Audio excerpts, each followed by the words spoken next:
The champagne tasted like lies.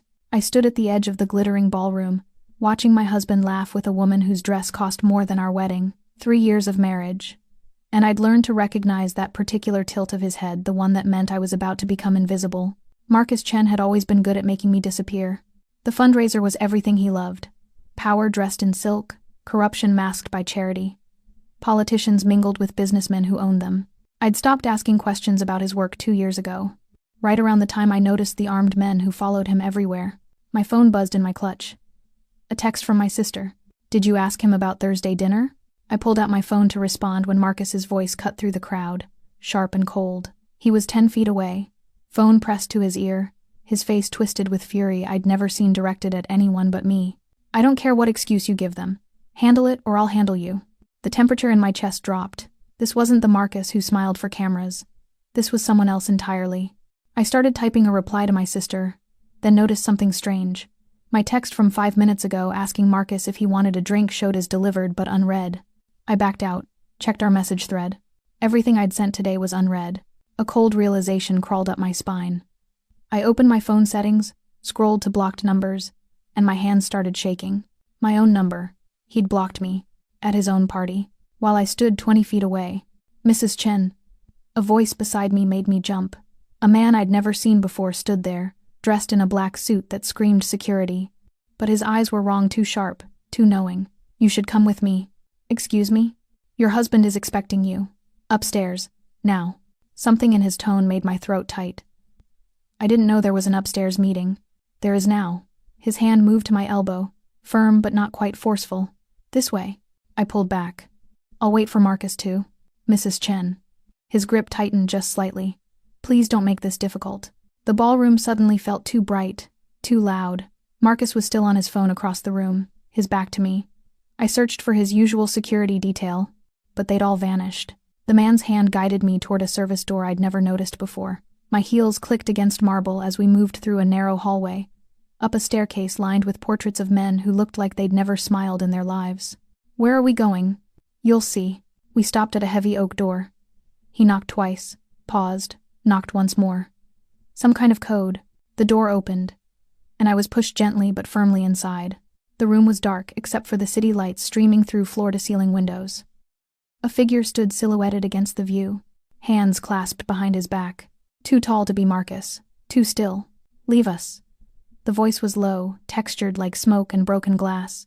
The door clicked shut behind me. The man turned, and my breath caught. He was beautiful in the way a blade is beautiful, all sharp lines and controlled danger. Dark hair swept back from a face that could have been carved from marble, except for the scar that ran from his left eyebrow to his cheekbone. His suit was black, perfectly tailored, and his eyes were the coldest thing I'd ever seen. "Sienna Chen." He said my name like he was tasting it. "Do you know who I am?" I shook my head, unable to find my voice. "My name is Dante Volkov." He moved closer, each step measured and deliberate.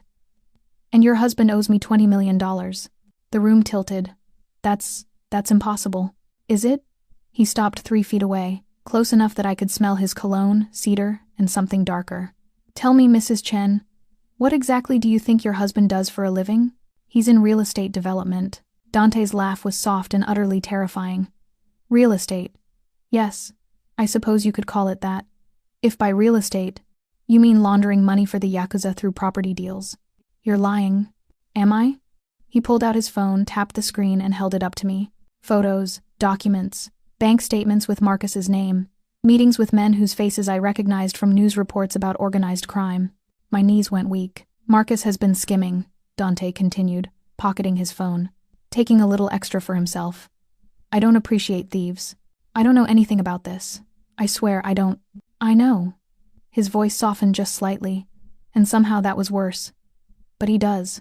And when I asked him how he planned to repay me, do you know what he said?" I couldn't speak. He said, "Take whatever you want. Just leave me out of it." Dante stepped closer, so close I could see flecks of silver in his dark eyes. "So I'm here to collect. I don't have $20 million.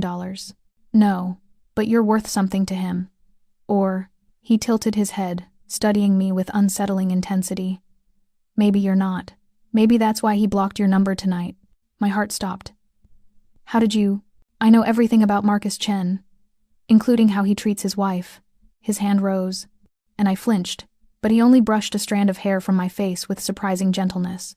Tell me, Sienna, when was the last time your husband looked at you the way I'm looking at you right now? I couldn't breathe, couldn't think. Here's what's going to happen. Dante's voice dropped lower. You're going to walk back to that party. You're going to smile. You're going to tell Marcus you have a headache and you're going home early. And then you're going to wait for my call. Why would I? Because in exactly 48 hours, Marcus is going to be arrested for money laundering, racketeering, and conspiracy to commit murder. Unless... He leaned in, his breath warm against my ear. Unless you agree to help me destroy him first. Terror and something else, something hot and dangerous, flooded my veins. You want me to betray my husband? No. Dante pulled back, and his smile was absolutely lethal. I want you to survive him. There's a difference. The door behind me opened. The same security guard stood waiting. Think carefully, Sienna, Dante said. Your husband blocked your number tonight because he's planning something. Something that doesn't include you walking away alive. I stared at him, my world cracking apart like glass. 48 hours, he repeated. Don't make me wait. I made it to the bathroom before my hands started shaking. The marble counter was cold beneath my palms as I stared at my reflection. Perfectly applied makeup, diamond earrings Marcus had given me for our anniversary, a dress that cost more than most people's monthly rent. I looked like someone who belonged in that ballroom. I looked like a lie. Your husband blocked your number tonight because he's planning something. Dante Volkov's words circled in my head like vultures. I pulled out my phone again, checked the blocked number list. Still there. My own name, relegated to digital silence. How long had it been there? Hours? Days? A notification flashed across my screen. A text from Marcus's number. Where are you? My fingers hovered over the keyboard. He'd unblocked me. Or maybe he'd never blocked me at all. Maybe Dante had been lying, manipulating me, playing some sick game I didn't understand. But deep down, in the part of myself I'd been ignoring for 3 years, I knew better. I typed back. Headache. Going home early. 3 dots appeared immediately. Disappeared. Appeared again. Stay. We need to present United tonight. United. As if we'd ever been that. Already called the car. Sorry. I didn't wait for his response. I slipped out the bathroom's side exit, took the service elevator down, and walked out through the kitchen where staff barely glanced at me. The night air hit my face like a slap, cold and sharp with the promise of rain. The valet brought my car. Marcus's car. Really, everything was his, and I slid into the driver's seat, my hands still trembling. I should have gone home. Should have locked the doors, called my sister, pretended this night never happened. Instead, I drove. The city blurred past my windows, streetlights smearing like watercolors.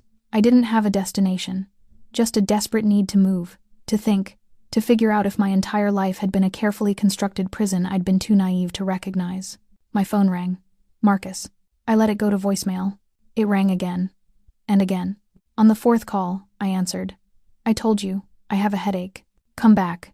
His voice was tight, controlled. The voice he used when he was furious but couldn't show it. Now.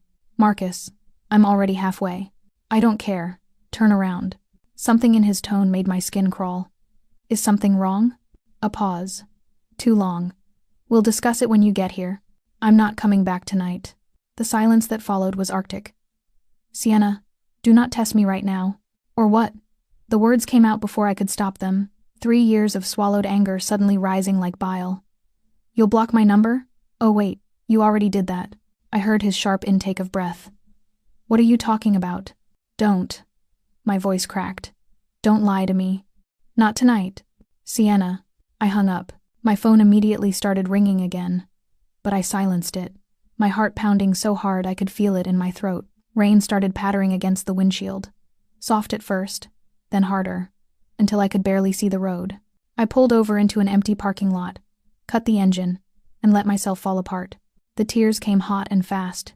3 years of pretending everything was fine, that the distance between us was normal, that the cold look in his eyes when he thought I wasn't watching was just stress from work. I'd been so good at lying to myself. My phone lit up with a text. Not from Marcus. An unknown number. There's a cafe on Lexington and 53rd. Blue awning. Be there in 20 minutes. Come alone. I stared at the message, my pulse racing. I should delete it, block the number, drive home and forget this entire nightmare. My fingers typed. How do I know this isn't a trap? The response came immediately. You don't. But neither is going home to a man who just spent the last 10 minutes on the phone ordering his security team to find you. Ice flooded my veins. I looked in my rearview mirror, empty street, rain, shadows. Another text. Your car has a tracker. He knows exactly where you are right now. The cafe is 3 blocks from a police station. Your choice, Sienna. I started the engine. The cafe was nearly empty. Just a tired barista and an old man reading a newspaper. I spotted Dante immediately, sitting in a corner booth, a cup of black coffee in front of him. He wasn't wearing his suit jacket anymore, just a black shirt with the sleeves rolled up, revealing forearms marked with scars and what looked like the edge of a tattoo. He looked up as I approached, and something flickered in his eyes. Not quite surprise. Something else. You came. He gestured to the seat across from him. I wasn't sure you would.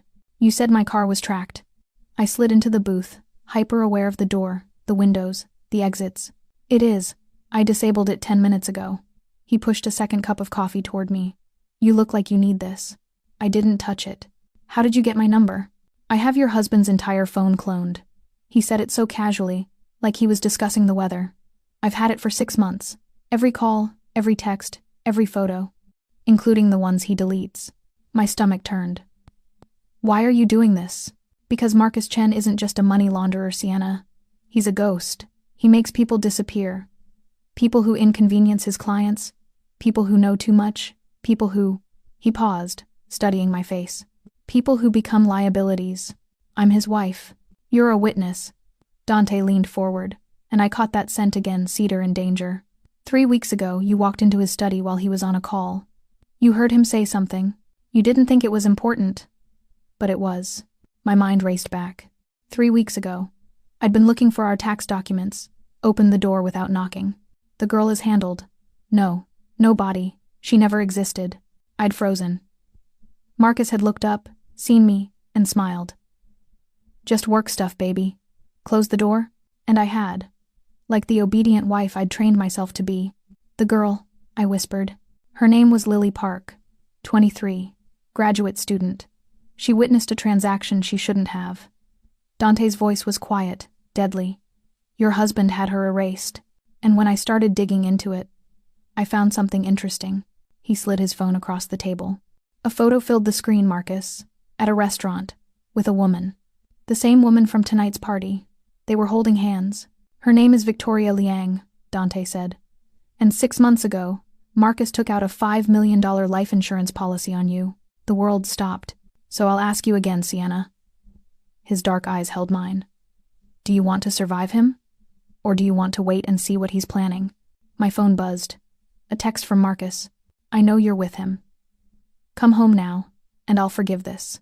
I looked up at Dante, my entire body numb. What do you need me to do? His smile was slow, dangerous, and absolutely terrifying. Everything. Dante's apartment wasn't what I expected.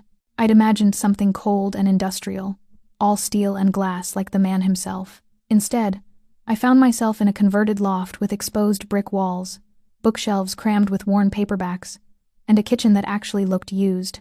A record player sat in the corner, a vinyl still spinning silently, the music long finished. Surprised? Dante shrugged off his jacket, tossing it over a leather chair. What did you think? A torture dungeon? Something like that. I stood awkwardly by the door, my wet coat dripping on his hardwood floors. The drive here had been a blur following his car through rain-slicked streets, checking my mirrors compulsively, half expecting Marcus's security team to run us off the road. You can't go home, Dante had said at the cafe. Not tonight. Maybe not ever. And stupidly, impossibly, I'd believed him. Bathroom's down the hall if you want to dry off. He moved to the kitchen, pulled down 2 glasses. I'd offer you wine, but you should keep your head clear. We have work to do. Work, I laughed, the sound slightly hysterical. You mean destroying my husband? I mean saving your life. He poured amber liquid into both glasses anyway, whiskey, from the smell. There's a difference. I took the glass he offered, our fingers brushing. The contact sent an unexpected jolt through me, something electric and wrong and terrifying. His eyes met mine, and for a moment, I saw something flicker there. Something almost human. Then it was gone. Here's what we know. Dante moved to a desk in the corner, opened a laptop. Marcus has been skimming from my organization for 8 months. Small amounts at first, then larger. He's gotten greedy, sloppy. But that's not why I want him destroyed. I moved closer, drawn despite myself. The screen showed financial records, encrypted messages, photos of meetings I'd never known about. My husband's secret life, laid out in digital evidence. Then why? I asked. Dante's jaw tightened. Because 3 months ago, he made a deal with the Antonov family. Russians, bad ones. He gave them information about my supply routes, my contacts, my safe houses. In exchange, they promised him protection when he disappeared. Disappeared where? Singapore. With Victoria Liang and approximately $30 million. He pulled up another file plane tickets, both dated for next Tuesday. He's been planning this for months. The life insurance policy was just insurance, in case you started asking questions. My legs gave out. I sank into the chair beside him, the whiskey sloshing in my glass. He was going to kill me. Eventually, after the insurance paid out. These things take time, planning. He would have made it look like an accident. Car crash, maybe. Accidental overdose. Dante's voice was matter-of-fact, clinical. He's done it before. I looked up sharply. What? His first wife, Rebecca Chen, died 4 years ago in a car accident. Single-vehicle collision. Late at night. Police ruled it an accident. He met my eyes. I don't believe in coincidences. The whiskey burned going down, but I welcomed it. Needed it. Why didn't you tell me this at the party? Would you have believed me? You barely believe me now. He was right. Part of me still wanted to think this was some elaborate scheme, that I'd wake up tomorrow and Marcus would explain everything, and we'd laugh about the misunderstanding. But I'd seen the blocked number, the insurance policy, Victoria Liang's hand in his. What do you want from me? I asked quietly. Dante leaned back, studying me with those unsettling eyes. Marcus has a safe in his study. Biometric lock. Your fingerprint is one of 3 registered. Inside are documents, original contracts with the Antonovs. Account numbers, passwords, everything I need to bury him. You want me to steal from him. I want you to take back what's yours. He's been moving money out of your joint accounts for months. Did you know that? I didn't. Of course I didn't. I'd stopped checking our finances 2 years ago, when Marcus had suggested I focus on the home instead of my marketing career. I'd been so grateful for the suggestion, so tired of trying to compete in his world. God, I'd been so blind. Even if I get you these documents, I said slowly. What then? Marcus has people. Dangerous people. They'll come after both of us. Let them. Something dark and predatory crossed Dante's face. I'm very good at making people regret their choices. A chill ran down my spine. I'd been so focused on Marcus's danger that I'd almost forgotten the man sitting across from me was just as deadly. Maybe more so. Why do you care? The question came out before I could stop it. About me, I mean. You could get those documents a dozen different ways. Break into his house. Torture him. Whatever it is people like you do. Why involve me at all? Dante was quiet for a long moment. Rain lashed against the windows, the only sound in the heavy silence. Because I know what it's like, he finally said, his voice low. To realize the person you trusted most in the world is planning your death. The vulnerability in his words shocked me. I waited, but he didn't elaborate. Instead, he stood, moved to the windows, his back to me. There's a bedroom through that door. Locks on the inside. You're safe here tonight. He didn't turn around. Tomorrow, we'll plan how to get into that safe. But tonight, you should rest. You look like you're about to shatter. I felt like I was about to shatter. My entire life had collapsed in the span of 3 hours, and I was sitting in a stranger's apartment, drinking whiskey with a man who'd threatened my husband, who'd pulled me into a world of violence and betrayal I didn't understand. But as I stood to leave, something made me pause. Dante. He turned slightly, moonlight catching the scar on his face. Thank you. For the warning. For tonight. His expression was unreadable. Don't thank me yet, Sienna. I'm not the hero in this story. I'm just a different kind of monster than your husband. I should have been terrified. Should have run. Instead, I found myself asking, what happened to them? The person who betrayed you? His smile was absolutely lethal. I made sure they never betrayed anyone again. The bedroom door clicked shut behind me, but I couldn't shake the feeling that I'd just made a deal with something far more dangerous than Marcus Chen. And the worst part? I wasn't sure I cared anymore. My phone buzzed one last time. Marcus. Last chance, Sienna. Come home, or I'll come find you. I turned off my phone and didn't look back. I didn't sleep. How could I? knowing that somewhere across the city, Marcus was planning his next move. That the man I'd shared a bed with for 3 years had been methodically arranging my death like it was just another business transaction. At 3 a.m., I gave up pretending and wandered into Dante's living room. He was still awake, sitting at his desk with papers spread around him like a war room. He'd changed into a black t-shirt, and I could see the full tattoo now, a serpent wrapped around his forearm, its fangs bared, ready to strike. He looked up as I entered, no surprise in his expression. "Can't sleep either?" His voice was rough with exhaustion. Every time I close my eyes, I see his face. I moved to the window, watched the rain still falling. Marcus, the way he smiled at me tonight, like everything was normal, like he wasn't planning to erase me. It's easier that way. For them. Dante stood, joined me at the window. They compartmentalize. You're not a person anymore, just a problem to solve. Is that how you see people? As problems? He was quiet for a moment. Sometimes, when I have to. And me? I turned to face him. Am I a problem or a solution? His dark eyes met mine, and something passed between us, something dangerous and electric that made my breath catch. You're a variable I didn't account for. What does that mean? It means, he said slowly, that this was supposed to be simple. Get the documents, destroy Marcus Chen, collect what he owes me. But then I saw you tonight, standing in that ballroom looking so lost, and I realized. Realized what? He stepped closer. Close enough that I could feel the heat radiating from him. That some things are more complicated than revenge. My heart hammered against my ribs. This was insane. I'd known this man for less than 12 hours. And he was a criminal, dangerous, probably exactly as ruthless as Marcus. But standing there in the darkness, with rain streaking the windows and the city sleeping around us, I felt more seen than I had in years. Tell me about her, I whispered. The person who betrayed you. Dante's expression shuddered immediately. That's not a story for tonight. You know everything about me. My marriage, my life, my husband's plans to kill me. I don't even know your last name before tonight. Volkov. It means wolf in Russian. His smile was bitter. Fitting, don't you think? My father chose it when he came to America. Wanted something that sounded dangerous. Was he dangerous? The most dangerous man I've ever known. Dante moved back to his desk, poured another whiskey. He built an empire on fear and blood. When he died, I inherited it. The territory, the businesses, the enemies, all of it. And the person who betrayed you? His hand tightened on the glass. My brother, Alexei. He was younger, smarter, more ambitious.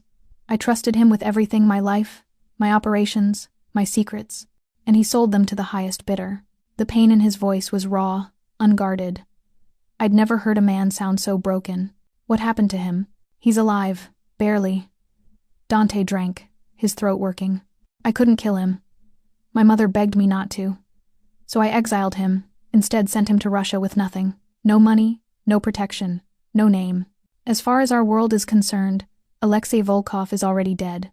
But he's not. No. And every day he's out there is a reminder that I'm weak, that I let emotion compromise my judgment. He looked at me then, really looked at me.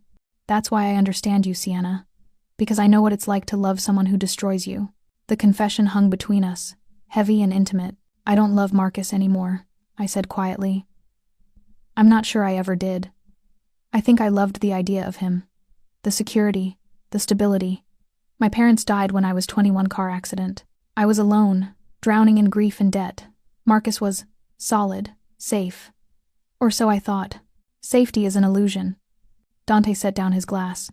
Especially in our world. Your world, not mine. It's your world now. The moment you sat down with me in that cafe, you crossed a line. Marcus will never forgive that. Neither will his associates. Fear spiked through me. So what am I supposed to do? Hide here forever? Live in your shadow? No. His voice turned hard, determined. You fight back. You take everything from him before he can take anything else from you. You become someone he never expected you to be. I don't know how to be that person. Then I'll teach you. He moved closer again, and this time when our eyes met, I saw something fierce and protective there. I'll teach you how to lie, how to manipulate, how to survive in a world that wants you dead. But you have to trust me, Sienna. Completely. Why should I? You're just as dangerous as Marcus.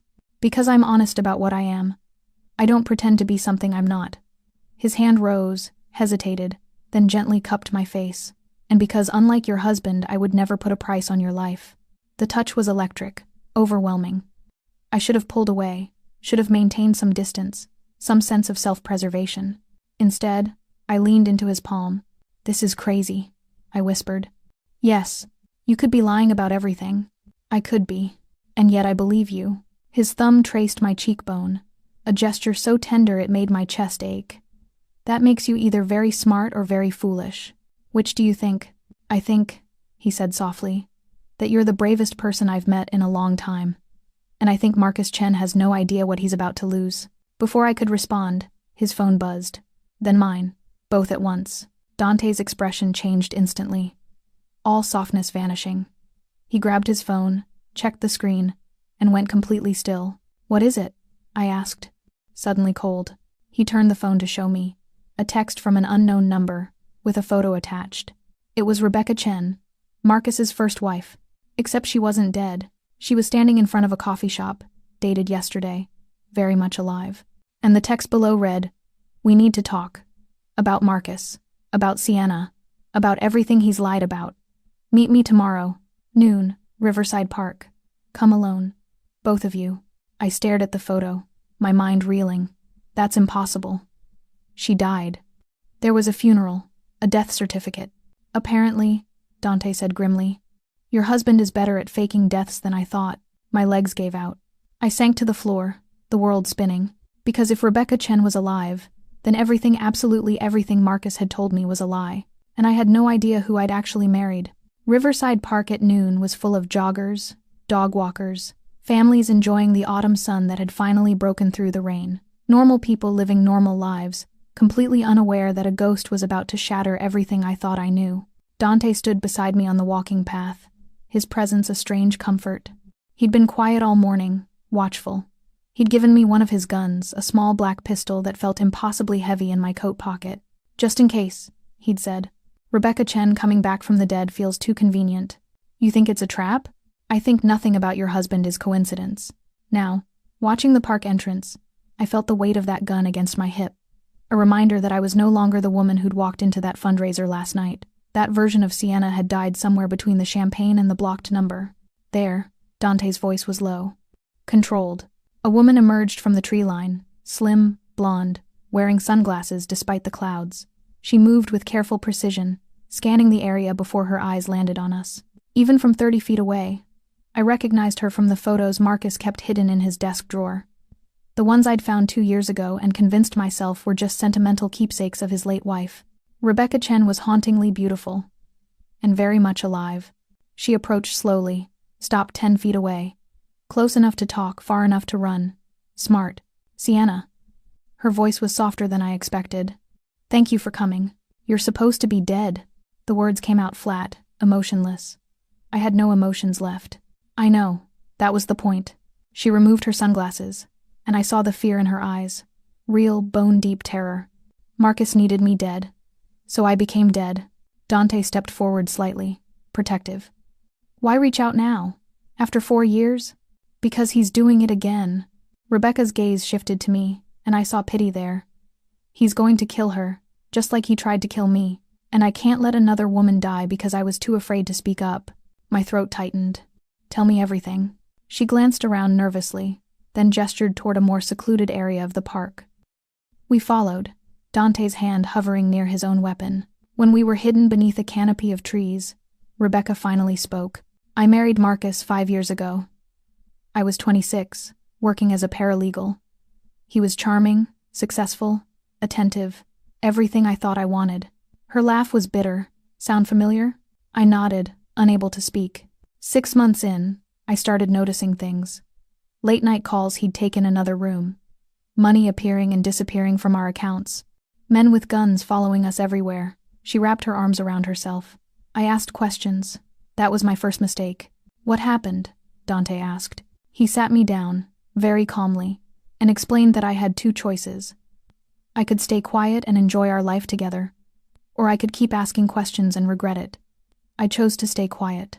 For 2 years, I pretended I didn't see the blood on his shirts, didn't hear the screams in his nightmares, didn't notice when people he'd met mysteriously disappeared. My stomach churned. I'd made the same choice, seen the same signs. Then I got pregnant. Rebecca's voice cracked. And suddenly, I couldn't pretend anymore. I couldn't raise a child in that world. So I told him I was leaving. The car accident, I whispered, was meant to kill me, yes. He sabotaged my brakes, waited until I was driving late at night on a mountain road. I should have died, would have, if a truck driver hadn't seen me go over the edge and called for help. Her hands were shaking now. I was in the hospital for 3 weeks. Marcus came to visit once, saw that I was alive, and the look on his face. She shuddered. I knew he'd try again. So you ran. A nurse helped me. Her brother worked for a man who specialized in making people disappear. New identity, new life, new everything. The baby. She closed her eyes.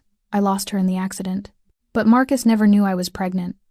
That's the only thing I got to keep to myself. Dante's jaw was tight with controlled fury. Why not go to the police? With what evidence? Marcus is careful, connected. Half the police force is on his payroll. I had no proof, no witnesses, nothing, so I stayed dead. Rebecca looked at me with haunted eyes. Until 3 weeks ago, when I saw your picture in the society pages, saw you standing next to him at some charity event, wearing the same smile I used to wear, the smile that says, everything's fine when everything's falling apart. Tears burned behind my eyes, but I wouldn't let them fall. How did you know he was planning to kill me? Because I've been watching. I know about Victoria Liang, the insurance policy, the plane tickets to Singapore. I know because it's the exact same pattern he used with me. Different woman, same endgame.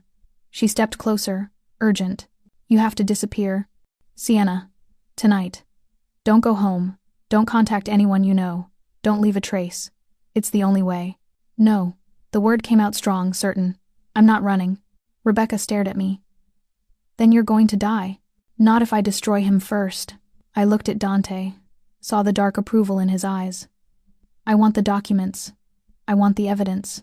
I want everything that can bury Marcus Chen so deep he'll never crawl out. You don't understand what you're up against, Rebecca pleaded. Marcus isn't just a criminal. He's protected by people more powerful than you can imagine. The Antonovs, the Yakuza, politicians, judges. I don't care. And I realized, standing there in that hidden corner of the park, that I truly didn't. Fear had kept me small for too long.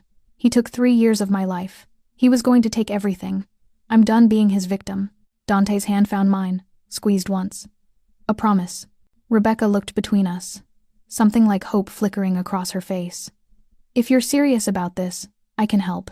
I have copies of everything, financial records, communications, even a recording of him confessing to paying off a judge.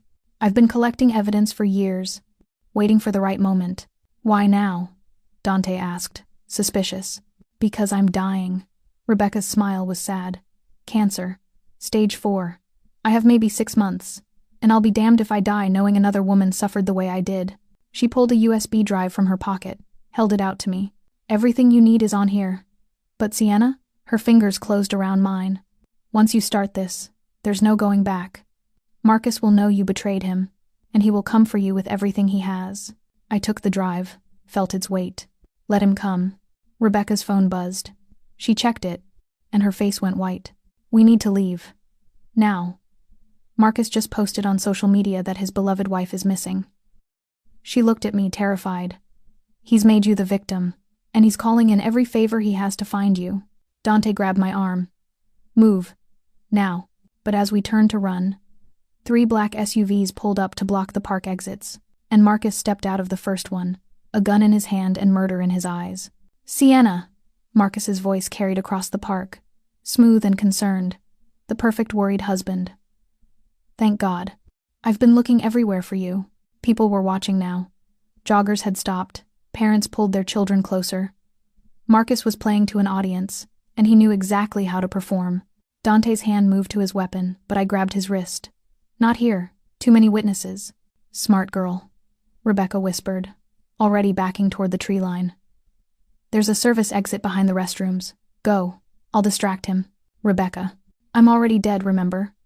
Her smile was fierce. Let me do this. Let me mean something. Before I could respond, she stepped out into the open, calling out loudly. Marcus Chen? Is that you? Marcus froze. The color drained from his face as Rebecca walked toward him. Every eye in the park now riveted on the unfolding drama. Rebecca? His voice cracked. genuine shock breaking through his careful facade. That's impossible. Surprise. She spread her arms wide, theatrical. Did you miss me, husband? Dante pulled me backward, and we moved quickly through the trees. Behind us, I heard Rebecca's voice rising, accusing, drawing Marcus's attention and everyone else's. She was giving us time, buying our escape with her last act of defiance. We burst out behind the restrooms, and Dante's car was already there. He must have texted his driver during the confrontation. We threw ourselves inside just as I heard Marcus shout, "Find them! Find them now!" The car peeled out, tires screaming. "Rebecca," I started, "is doing what she needs to do." Dante's voice was hard, but his hand found mine again. "Don't waste her sacrifice." Through the rear window, I saw Marcus's men flooding the park. Saw Rebecca standing tall in the center of it all, surrounded but unafraid. Then we turned a corner, and she was gone. Dante took me to a different safe house, a sleek apartment in a high-rise downtown, all glass and steel and security cameras. His driver disappeared, and suddenly we were alone, the adrenaline crash hitting me like a physical blow. I made it to the bathroom before I started shaking. Strong hands caught me before I could collapse. Dante held me up, turned me toward him, his face inches from mine. "Breathe," he commanded. "In, out. Stay with me, Sienna." I focused on his eyes, dark, intense, anchoring me to reality. Slowly, the shaking subsided, replaced by a cold, burning anger. "He looked surprised," I said, "when he saw Rebecca, like he genuinely thought she was dead. Maybe he did. Maybe someone else handled the cleanup and lied to him." Dante guided me to the couch, sat beside me. Men like Marcus don't always do their own dirty work. I pulled out the USB drive Rebecca had given me, turned it over in my hands. She's going to die because of me. She was already dying, and she chose this. Don't diminish that choice by drowning in guilt. He was right, but it didn't make it hurt less. I plugged the drive into my phone, watched files populate the screen. Financial records, emails, audio recordings, photos, years of evidence, meticulously collected. One file caught my eye. Sienna, Insurance, Plot, MP4. My hand trembled as I pressed play. Marcus's voice filled the room. Tinny through my phone speaker. "The policy is in place. 5 million. We wait 6 months. Make it look natural. Car accident, just like before. Victoria will be in Singapore by then. Accounts transferred. Clean, simple, profitable."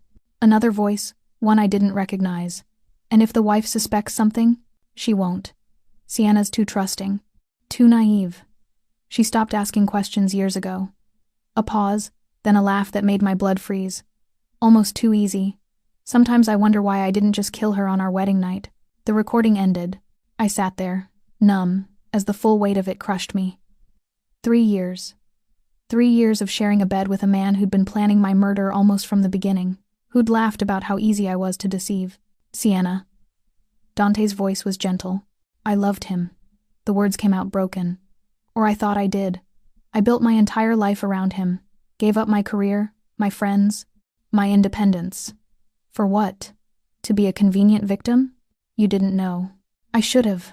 Angry tears spilled down my cheeks. All the signs were there. The secrecy, the violence underneath his charm, the way he isolated me. I didn't want to see it. Because admitting I'd made that mistake, that I'd married a monster, was too terrifying. Dante caught my face in his hands, forced me to meet his eyes. "Listen to me. What Marcus did what he is, that's not your fault. You're not weak for wanting to believe in someone. You're not stupid for choosing trust over suspicion. The only person to blame is the man who manipulated you. Then why do I feel so ashamed? Because shame is easier than rage. Because society teaches women to question themselves instead of the men who hurt them. Because you're human, and humans always think they should have known better." His thumbs wiped away my tears. "But shame won't save you. Anger will." Something shifted in my chest. He was right. Shame was a weight that would drown me, but anger was fuel.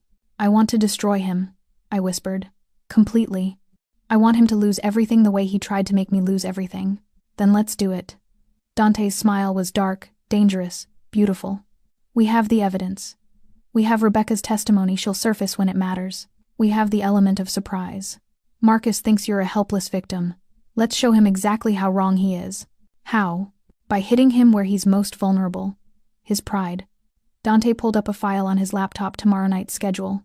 There's a meeting. The Antonov family, finalizing their partnership with Marcus. All the major players will be there. We're going to walk in, expose everything, and watch his empire crumble in real time. That's insane. We'll be killed. Not if we do it right.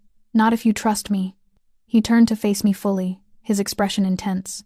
I need to know you're all in, Sienna, because after tomorrow night, there's no going back. You'll either be free or dead. There's no middle ground. I thought about Marcus's laugh on that recording. About Rebecca, sacrificing herself in that park. About the woman I used to be, small, scared, compliant. She was gone, and I didn't mourn her. I'm in. Dante's hand cupped the back of my neck, drew me closer until our foreheads touched. The gesture was intimate, possessive, terrifying in its intensity. Then tomorrow, he murmured, his breath warm against my lips. We burn his world down. My phone buzzed. A text from an unknown number. A photo loaded slowly. Rebecca, battered and bloody, tied to a chair in what looked like a warehouse. And below it, Marcus's message. You have 24 hours to turn yourself in. For every hour you make me wait, she loses a finger. After that, we move to more creative measures. Your choice, darling wife. The photo was time-stamped 3 minutes ago. Dante's eyes met mine, and I saw my own fury reflected there. Change of plans, I said, my voice deadly calm. We're not waiting until tomorrow. Absolutely not. Dante blocked the door, his body a wall of controlled fury. This is exactly what Marcus wants. You walk in there, you're dead. Rebecca's dead. We're all dead. Then what do you suggest? I shoved the phone in his face, Rebecca's bloodied image burning into my retinas. We let him torture her while we sit here making plans? We think strategically. Marcus is baiting you. I don't care. My voice cracked, raw with desperation. She saved my life today. I won't let her die for me. She's already accepted her death. Haven't you been listening? Dante grabbed my shoulders, forced me to focus. Rebecca has terminal cancer. She made her choice. If you throw yourself into Marcus's hands now, you dishonor that choice. You make it meaningless. The logic cut through my panic. But the guilt remained. A stone in my chest. So we do nothing? No, we do something smart. He released me, moved to his laptop, fingers flying across the keyboard. Marcus sent that photo from a burner, but I can trace the metadata. Give me 10 minutes. I'll have a location. And then we hit him with everything we have, but planned, calculated, not running in blind. His eyes met mine, and I saw the same barely leashed violence I felt thrumming through my own veins. You want revenge? Real revenge? We don't just save Rebecca. We use this to destroy him. My hands clenched into fists. Every instinct screamed to run to that warehouse, to trade myself for Rebecca's freedom. But Dante was right. Marcus had spent 3 years conditioning me to be reactive, emotional, easy to manipulate. That woman was gone. What do you need from me? I asked, my voice steadier. Relief flickered across Dante's face. Everything on that USB drive. We're going to send it to everyone who matters, the FBI, Marcus's business partners, the Antonovs, the media. We'll time it perfectly. While Marcus is focused on you and Rebecca, his entire world will be collapsing around him. He'll kill Rebecca the moment he realizes. Not if we get her out first. Dante pulled up blueprints on his screen. A warehouse district, industrial area, minimal security. This is where he's holding her. 3 entrances, 2 guards visible in the last satellite image. It's sloppy, rushed. He's overconfident. Or it's a trap. Probably both. His smile was sharp, predatory. Good thing I like traps. He made 3 calls in rapid succession, speaking in Russian, his voice hard and commanding. Within minutes, a plan materialized, teams moving into position, weapons being distributed, exit strategies mapped. I watched him work. This dangerous man who'd upended my life in less than 24 hours, and felt something shift inside me. Trust. Genuine, bone-deep trust. Why are you doing this? I asked quietly. Really? You could get your evidence without saving Rebecca, without risking your life for a woman you barely know. Dante's hands stilled on the keyboard. For a long moment, he didn't answer. Then, my brother, Alexei. Before he betrayed me, there was a woman. Irina. She was everything to me. Smart, fierce, unafraid of my world. My breath caught. What happened? Alexei told her things. Things about my business, about the people I'd hurt, the lines I'd crossed. He convinced her I was a monster. His voice was hollow, distant. She tried to leave. I tried to stop her. Not violently, just. I asked her to stay, to let me explain. Did she? No. She walked out that door, got in her car, and drove away. He turned to face me, and the pain in his eyes was raw, devastating. The Antonovs had planted a bomb. They thought it was my car. She died instantly. My hand found his, squeezed. Dante. I hunted down every person involved, made them pay. But it didn't bring her back, didn't change the fact that she died thinking I was exactly the monster Alexei said I was. He looked at our joined hands. So when I see you, see Rebecca, see women caught in the crossfire of men's violence, I can't walk away. Not anymore. The confession hung between us, intimate and terrible. I'm sorry, I whispered. Don't be. Just survive this. Prove that not every woman who crosses my path ends up dead. He pulled away, the vulnerable moment closing like a wound. Now, are you ready to kill your husband? The question should have shocked me. A week ago, it would have. But standing there, thinking of Marcus's laugh, Rebecca's blood, the 3 years of lies. Yes, the warehouse was exactly where Dante predicted, squatting in the industrial district like a metal beast. We approached in darkness, Dante's team fanning out in practiced silence. I wore black tactical gear that one of his men had provided, a gun heavy in my hands. Stay behind me, Dante murmured as we breached the first entrance. No matter what happens, you don't engage directly. Understood? I nodded, though we both knew I was lying.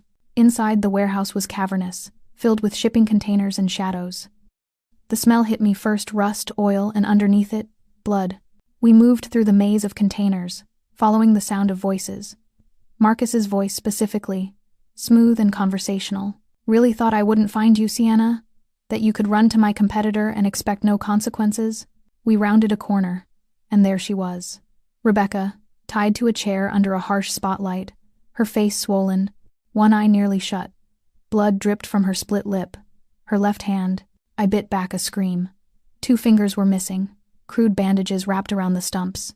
Marcus stood beside her, impeccably dressed, looking like he was attending a business meeting rather than conducting torture. Your wife is more resourceful than you gave her credit for. Rebecca spat through broken teeth. She's going to bury you. Marcus's laugh was indulgent, patronizing. Sienna? My sweet, naive Sienna? She can barely balance a checkbook. The only thing she's good at is looking pretty at parties and keeping her mouth shut. Rage, white-hot and blinding, flooded through me. I stepped out from behind the container before Dante could stop me. Hello, Marcus. He spun, shock flashing across his face before the mask snapped back into place. Darling, thank God. I've been so worried. He moved toward me, arms outstretched like he expected me to run into them. These people have been filling your head with lies. Come here. Let me take you home. I saw the insurance policy. My voice was steady, cold. Heard the recording. I know everything. His expression flickered just for a second. Something dark and vicious crossed his face before the concerned husband returned. You're confused. Stressed. Let's go home and talk about this privately. I'm not going anywhere with you. Sienna. His tone sharpened, the mask slipping. You're embarrassing yourself. Come. Here. Now. Behind me, Dante's men emerged from the shadows, weapons raised. Marcus's eyes widened, then narrowed with cold calculation. He pulled a gun from his jacket, pressed it against Rebecca's temple. One more step, he said quietly. And your friend's brains decorate this lovely concrete. Rebecca met my eyes, mouthed 2 words, do it, and then everything exploded into chaos. The gunshot was deafening in the enclosed space, but it wasn't Marcus who fired. Rebecca threw herself sideways, chair and all, just as one of Dante's snipers took the shot. The bullet meant for Marcus hit his shoulder instead, spinning him around. His gun clattered across the concrete. Then everything happened at once. Marcus's hidden guards, more than we'd anticipated, poured out from behind containers.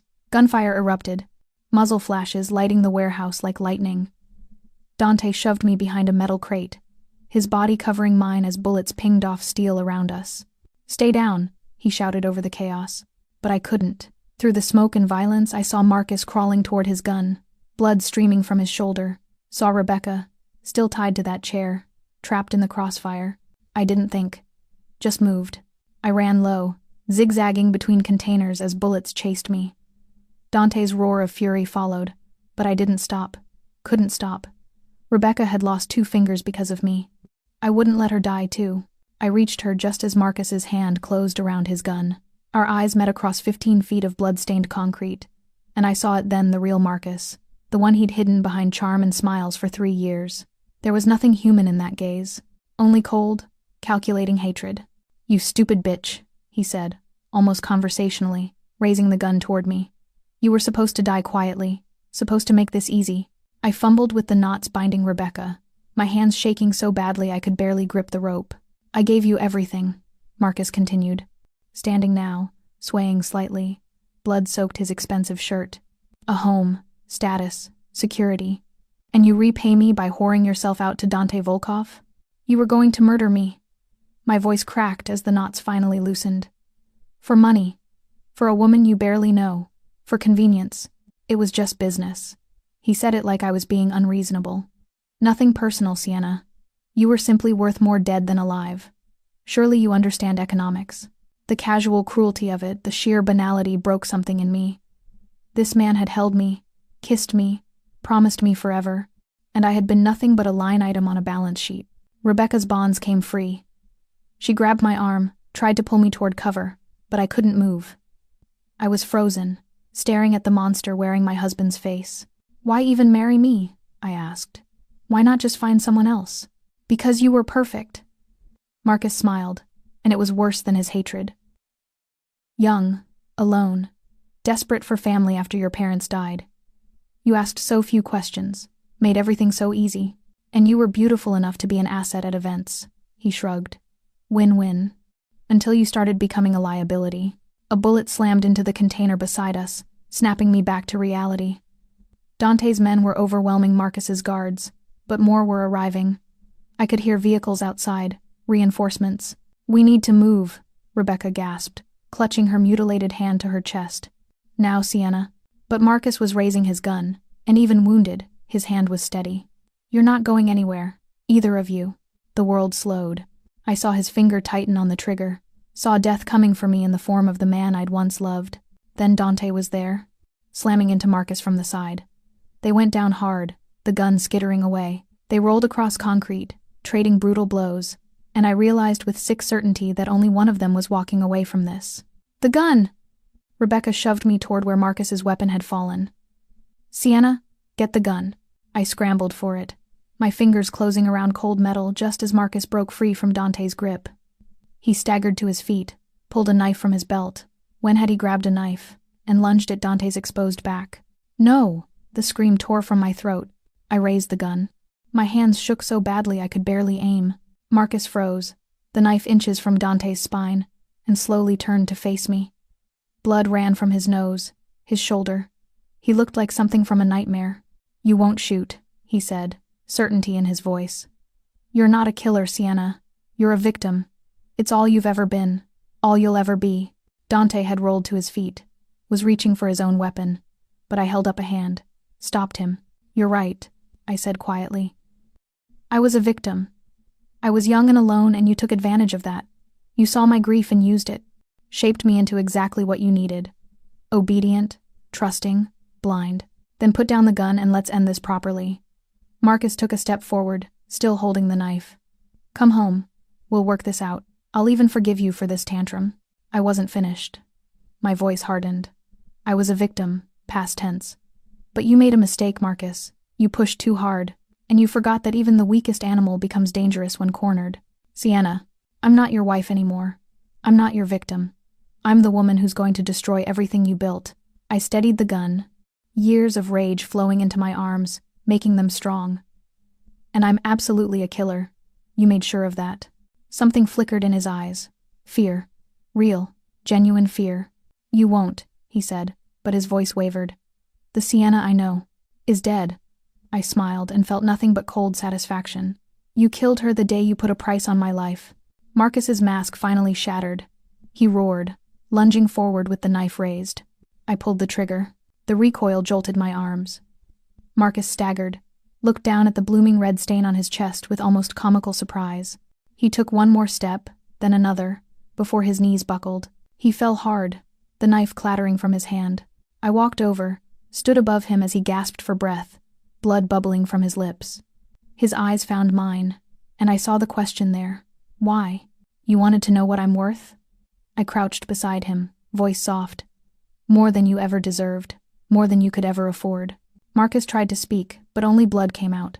His eyes glazed, fixed on nothing, and then he was gone. I stood, the gun hanging loose in my hand, feeling nothing. No triumph, no grief, no relief. Just empty. Dante's hand appeared in my vision, gently taking the weapon. "Sienna, look at me." I turned. His face was bruised, bleeding from a cut above his eye, but his expression was soft. Understanding. "You did what you had to do," he said quietly. "I killed him. You survived him. There's a difference." Behind us, the gunfire had stopped. Dante's men were zip-tying Marcus's surviving guards, securing the warehouse. But outside, I heard more vehicles arriving. Many more. Rebecca grabbed my shoulder, her face white. "That's not your people, is it?" Dante's expression went cold. "No.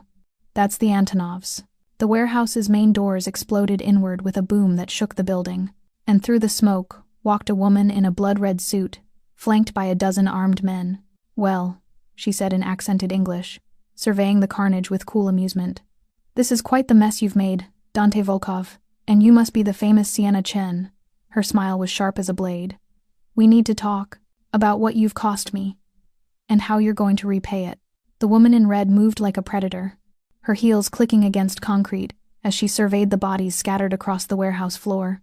Her eyes, ice blue and utterly merciless, lingered on Marcus's corpse before finding me.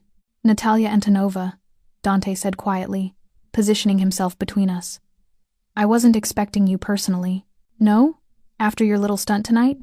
Natalia's laugh was crystalline, dangerous. "You kill my business partner, steal my investment, and think I wouldn't come to collect?" Her gaze shifted to me. "And you, the grieving widow, how inconvenient." "Marcus owed you money," I said, surprised by the steadiness in my voice. "I have nothing to do with that debt. On the contrary, you have everything to do with it." Natalia pulled out her phone, displayed a document. "This is a contract, signed by Marcus Chen 3 months ago. $30 million, loaned for expansion into Eastern European markets. Collateral?" She smiled. "Everything he owned, including you, Mrs. Chen." The words hit like a physical blow. "That's not legal. You can't." "Legal?"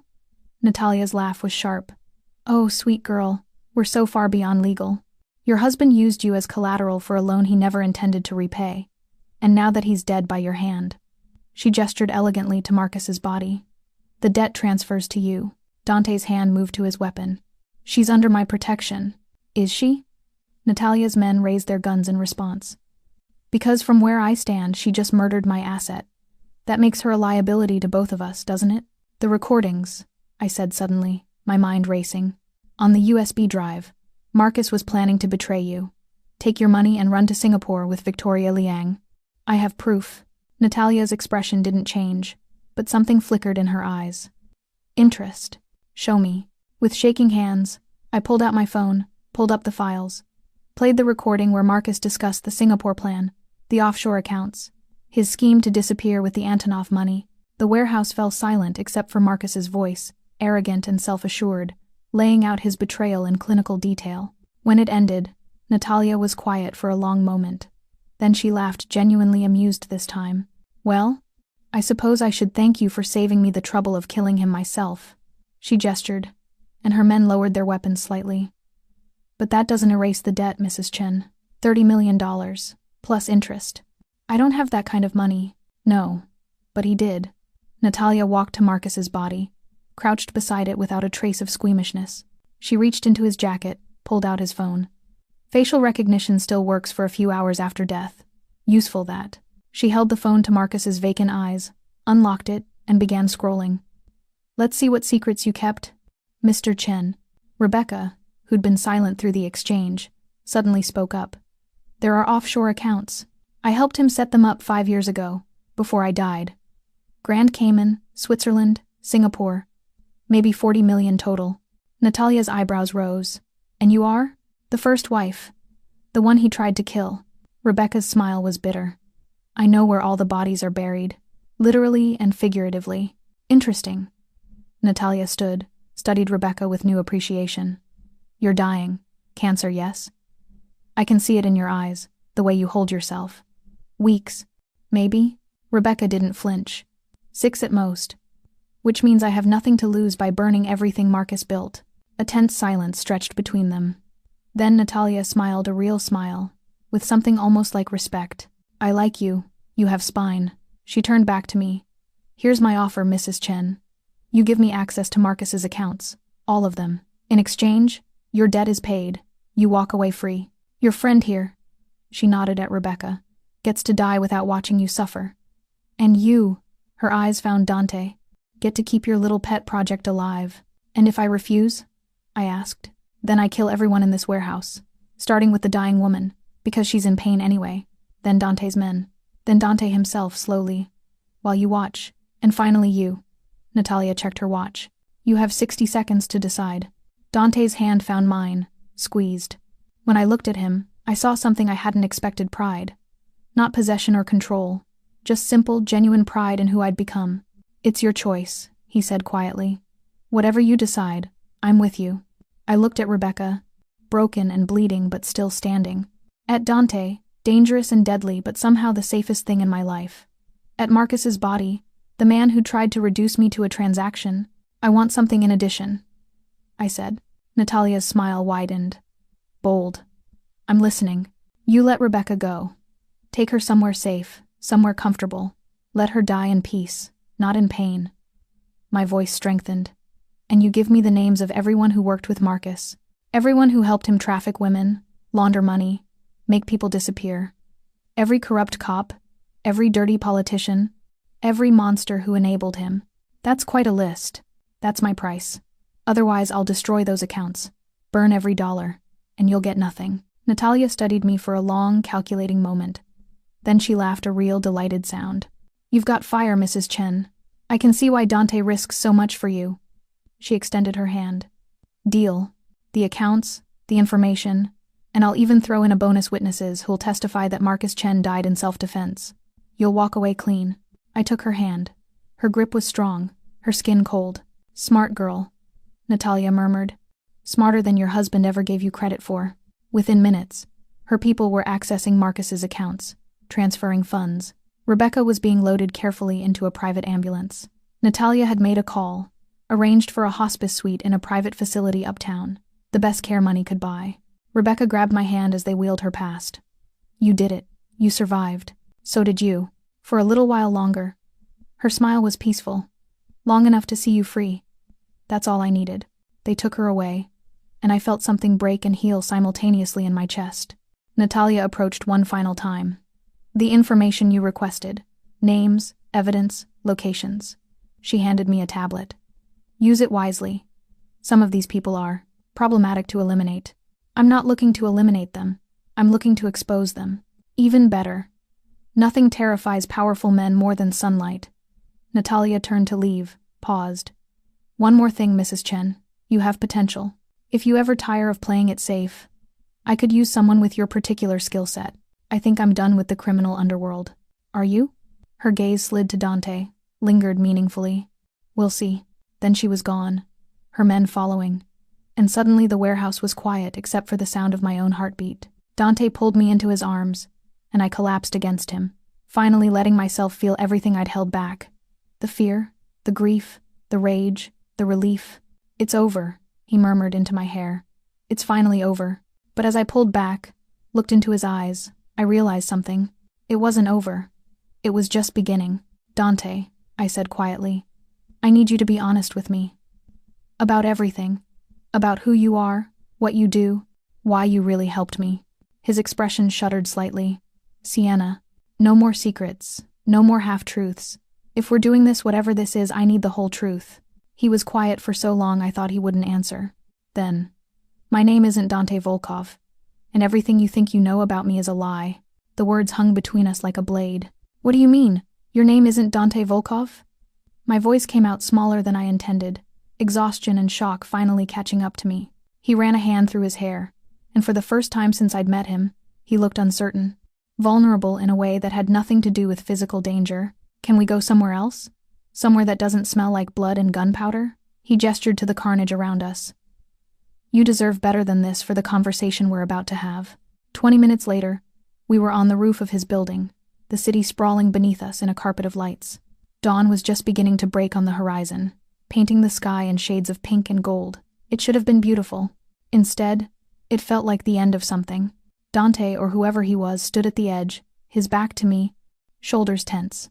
"My real name is Daniel Kozlov," he said quietly. "I was born in Brooklyn, not Russia. My father wasn't a mob boss. He was a cop. NYPD detective, 20 years on the force." The revelation hit me like cold water. A cop? One of the good ones, too. Actually believed in justice, in protecting people.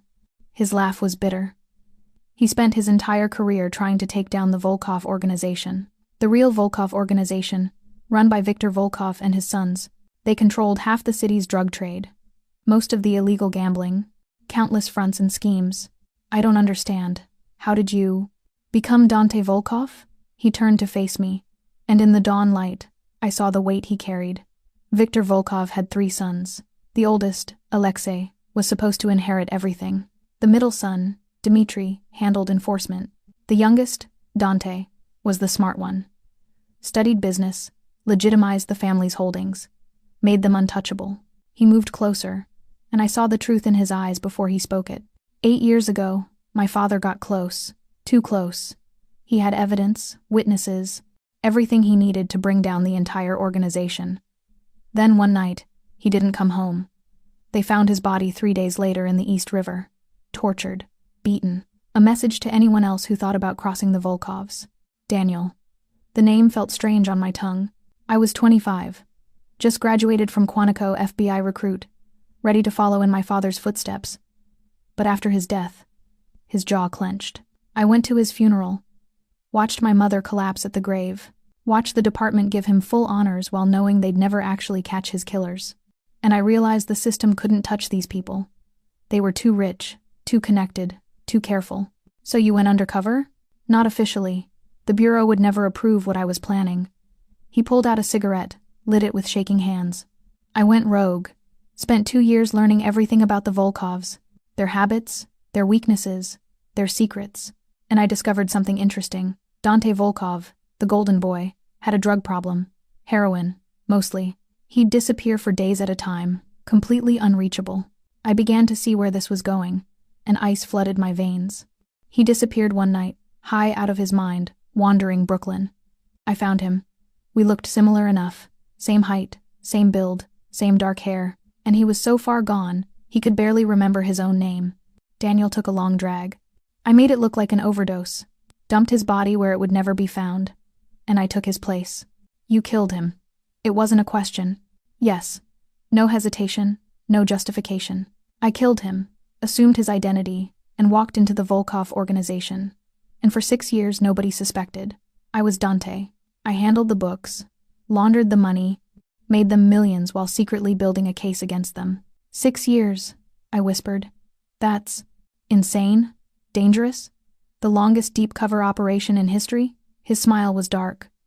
All of the above, but it worked. I fed information to the FBI, to the DEA, to anyone who could use it. I dismantled their network piece by piece from the inside. And 2 years ago, when I had enough evidence to bury the entire family, I triggered the raids. What happened? Viktor and Dmitri went to prison. Life sentences, no parole. Alexei, the real Alexei, escaped to Russia. The organization collapsed. He stubbed out the cigarette. But by then, I'd been Dante Volkov for so long, I couldn't just walk away. I'd made connections, built relationships, accumulated power and wealth. The FBI wanted me to come in, go back to being Daniel Kozlov. But you didn't. I couldn't. The confession cost him. 6 years of living as a criminal, making decisions that saved lives but also ended them. You can't do that and just flip a switch back to normal. I'd crossed too many lines, become too much of what I was pretending to be. So I made a deal I'd stay dark, operate independently, but I'd feed them intelligence on threats they couldn't touch through legal channels. The pieces were falling into place, but my mind was reeling.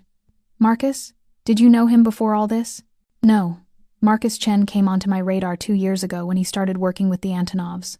I've been building a case against him, gathering evidence, but I couldn't move directly without exposing myself. Then I saw you at that fundraiser, saw how he looked at you like you were already dead, and I knew. His eyes met mine, intense and honest. I knew what he was planning. And I couldn't let another innocent woman die because I was playing the long game. So you saved me. The words barely made it past the lump in my throat. I tried to save you. You saved yourself. He stepped closer, cupped my face in his hands. You think I orchestrated any of this? You shooting Marcus? Standing up to Natalia? Choosing to fight instead of run? That was all you, Sienna. I just opened the door. You walked through it. Tears burned behind my eyes. You lied to me. Yes. About everything. Not everything. His thumbs brushed my cheekbones. Not about wanting to protect you. Not about seeing something in you worth saving. Not about, he hesitated, vulnerability flickering across his face. Not about falling for you somewhere between the cafe and right now. My breath caught. Daniel, I know this is insane. I know you just killed your husband.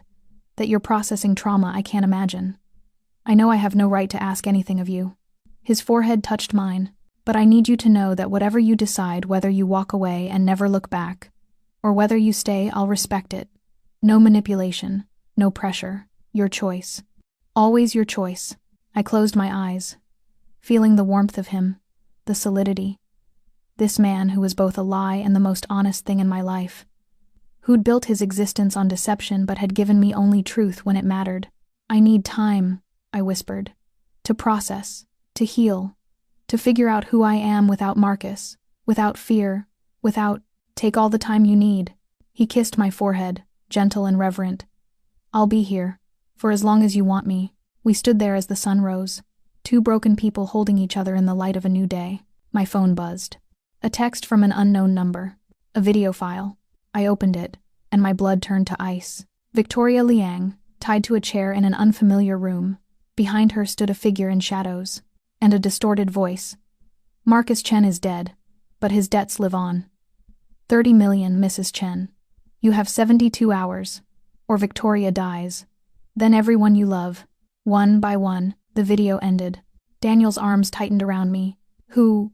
I don't know. But even as I said it, a terrible suspicion formed. Daniel. Where's Alexei? The real Alexei Volkov. You said he escaped to Russia, but... His face went white. No, he wouldn't.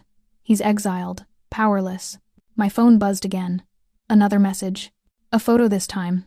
Alexei Volkov, sitting in what looked like a private jet, smiling at the camera. And the text. Hello, brother. Did you really think I'd stay gone forever? I've been watching, learning, and now it's time to take back what you stole, starting with your new pet. Daniel's expression transformed into something terrifying. Run, he said. Right now, Sienna, run as far as you can. But before I could move, the rooftop door exploded open, and through the smoke stepped armed men too many to count with Alexei Volkov walking calmly in their midst. Hello, Dante, he said, his smile absolutely vicious. Or should I say, Daniel? Let's talk about family reunions. And about how your girlfriend is going to pay for 6 years of betrayal. Time fractured into crystalline moments. Alexei's men fanning out across the rooftop. Daniel's hand finding mine, squeezing once a promise or a goodbye. I couldn't tell. The sun rising behind us, beautiful and indifferent to the violence about to unfold. You know, Alexei said conversationally, circling us like a predator. I spent 2 years in Russia eating scraps, sleeping in gutters, building myself back up from nothing. All because my dear brother here decided to play hero. You betrayed our family. Daniel's voice was ice. Sold out your own father to the Colombians for what? A bigger cut? For survival. Alexei's composure cracked. Victor was getting sloppy, paranoid. He would have gotten us all killed or imprisoned. I was protecting the legacy. By destroying it? By evolving it. Alexei's smile returned, sharp and cruel. But then you FBI golden boy playing dress-up, you ruined everything. Sent Victor to rot in prison, scattered our organization, forced me into exile. His eyes found me. So I'm going to return the favor. I'm going to take everything you care about and burn it to ash while you watch. Daniel moved in front of me, shielding. She has nothing to do with this. Doesn't she? Alexei pulled out his phone, showed us footage me and Daniel at the cafe, at his apartment, in the warehouse. I've been watching for months, waiting for you to care about something other than your righteous crusade. And then she appeared. The sad little wife with the murdering husband. Perfect. My mind raced, cataloging exits. Weapons, possibilities. The rooftop door was blocked. We were 40 stories up, no escape that way. Daniel had a gun, But Alexei had 8 men, all armed. We were trapped. "What do you want?" I asked, stepping out from behind Daniel despite his hand trying to pull me back. Alexei's eyebrows rose. "Brave. Or stupid. I haven't decided which. You said Marcus owed debts. That I inherited them. But Marcus is dead, and his accounts are emptied. So either you're here for revenge, or this is about something else." I kept my voice steady, channeling every ounce of strength I'd found in the past 48 hours. "Which is it?" "Smart too." Alexei studied me with unsettling intensity. "You're right. The money doesn't matter. I've rebuilt my network, made new alliances. What I want is justice." "Justice." Daniel's laugh was bitter. "You don't know the meaning of the word, don't I? You stole my identity, my life, my birthright. You put my father in a cage where he died, yes, died, 3 months ago. Not that you bothered to check." Alexei's voice dropped, dangerous and cold. "So here's what's going to happen. You're going to confess. Everything. Your real name, your FBI connection, every lie you've told for 6 years. And you're going to do it on camera, in front of every contact, every ally, every person who thinks Dante Volkov is someone to respect. And then what? You kill me? No. I let you live. Disgraced, exposed, hunted by everyone you've betrayed." Alexei smiled. "Death would be mercy. I'm offering you something much worse, the truth." The cruelty of it was elegant. Daniel's entire life, his mission, his identity all destroyed. And everyone he'd helped put away would want revenge. "And if I refuse?" Alexei's gun rose, pointed at my head. "Then she dies. Right now. Then I hunt down everyone else you care about. Your mother, yes. She's still alive. That sweet little house in Queens. Your partner at the bureau. Even Rebecca Chen in her hospice bed." His finger moved to the trigger. "Choose." I saw Daniel's shoulders slump. Saw defeat wash over him. He was actually going to do it. Sacrifice everything to save me. "No," I said. Both men looked at me. "Sienna," Daniel started. "No," I repeated, stronger now. "I won't let you destroy yourself for me. Not after everything." "How touching," Alexei sneered. "But irrelevant. Daniel, you have 10 seconds. "I have a better offer," I interrupted, my heart hammering. "Me. Let Daniel go, and I'll come with you. Quietly. No fight, no tricks. You can use me as leverage against him. Keep him in line, whatever you want. But you let him live his life." "Sienna, absolutely not." Daniel grabbed my arm. I turned to face him, and everything I felt, the fear, the gratitude, the impossible, terrifying love that had bloomed in the midst of chaos poured into my gaze. "You gave me my life back," I said softly. "Let me return the favor. I'm not trading your life for mine. You already did. In that warehouse, on this rooftop, every moment you've protected me. Now it's my turn." I touched his face, memorizing the feel of him. "Besides, I'm not the helpless wife anymore. Marcus made sure of that. And you showed me how to survive." Alexei watched our exchange with calculating interest. How noble. But pointless. "I could just kill you both right now." "You could," I agreed, turning back to him. "But where's the fun in that? You want Daniel to suffer. What better way than knowing I'm alive somewhere, trapped because of him? Knowing he has to behave, or I pay the price?" A slow smile spread across Alexei's face. "I was wrong. You're not brave or stupid. You're exactly like him, willing to sacrifice everything for a principle." He lowered the gun. "Fine. I accept your offer, Mrs. Chen. You belong to me now." "No!" Daniel lunged forward, but Alexei's men grabbed him, forced him to his knees. "One condition," I said quickly, before my courage failed. "Rebecca, you leave her alone. She's got weeks left. Let her die in peace." "Done," Alexei gestured, and 2 of his men moved toward me. "Time to go, Mrs. Chen." "Sienna, please?" Daniel's voice cracked, and I'd never heard him sound so broken. I crouched in front of him, our faces level. "Remember what you told me? About your brother betraying you, and how you couldn't kill him because of your mother?" I smiled through tears. "I understand now. Some things are worth more than revenge. Love, family, second chances. You're not my family. Not yet." I kissed him, soft and quick and full of promise. "But I could be. If we survive this." Then Alexei's men pulled me away, zip-tied my hands, started leading me toward the rooftop door. "Wait!" Daniel shouted. Alexei held up a hand, stopped his men. Daniel struggled to his feet, met my eyes across the space between us. "I will find you. No matter how long it takes, how far you go, I will find you, Sienna. And I will burn down everything and everyone between us. That's a promise. I know, I said. I'm counting on it.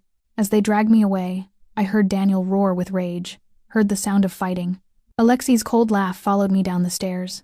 I should have been terrified, should have been screaming, fighting, begging for mercy. Instead, I felt strangely calm, because I'd learned something in the past 2 days, something Marcus had never understood and Alexei was about to discover. I wasn't a pawn anymore, wasn't a victim waiting to be saved. I was a woman who'd killed her husband, negotiated with the Russian mob, and walked willingly into captivity to save the man she loved. And when the moment came when Alexei inevitably underestimated me, I would show him exactly what that meant. The car door slammed shut. Through the window, I caught one last glimpse of the rooftop, of Daniel being held back by Alexei's remaining men. Our eyes met across the distance, and in that moment, I made a silent vow. This wasn't an ending. It was a beginning. Marcus Chen had tried to destroy me and failed. Alexei Volkov would try the same. But I had been forged in fire, tempered by betrayal, and taught by the most dangerous man alive how to survive. They wanted a victim? They were about to get a reckoning. The car pulled away, carrying me toward an uncertain future. But for the first time in my life, I wasn't afraid of what came next. I was ready for it.